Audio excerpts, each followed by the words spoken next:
আসসালামু আলাইকুম। তো এখন যাব হলো বাংলাদেশ এম্বাসিতে, জাবের থেকে পাসপোর্ট রিনিউ করার জন্য।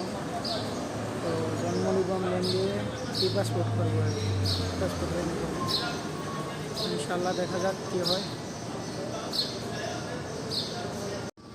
দুবাইতে আইসা অলরেডি পাসপোর্ট 3টা শেষ, এখানে 2টা আছে, দুটোটার মেয়াদ শেষ। তো এখন যাবো আবার রিনিউ করার জন্য। আগে একটা শেষ হয়ে গেছিলো, তো 3টা অলরেডি শেষ হয়ে গেছে। তো এখন পাসপোর্ট করবো 10 বছরের জন্য এই পাসপোর্ট। তো সাথে নিতেছি জন্ম নিবন্ধন শুধু।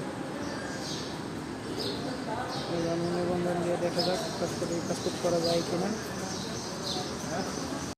আলহামদুলিল্লাহ টাইপিং করা শেষ। তো বেশি একটা বিজি ছিল না, মোটামুটি ভিড় ছিল। সকাল সকাল আসাতে বেশি একটা ভিড় নাই।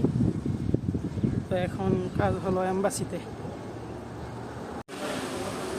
লম্বা এক সিরিয়াল।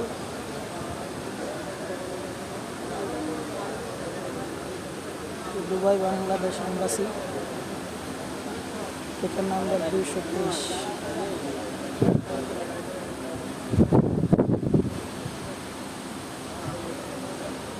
বেশি একটা দিন নাই, মোটামুটি।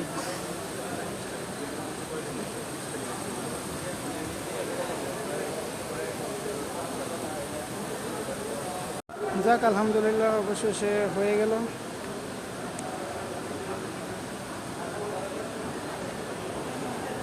ডেলিভারি দিলাম 15 টাকা, হোম ডেলিভারি। টাকা আর টাকা। ওকে ভাই, এটা হলো বাংলাদেশের পতাকা। তো খুব সুন্দর লাগলো।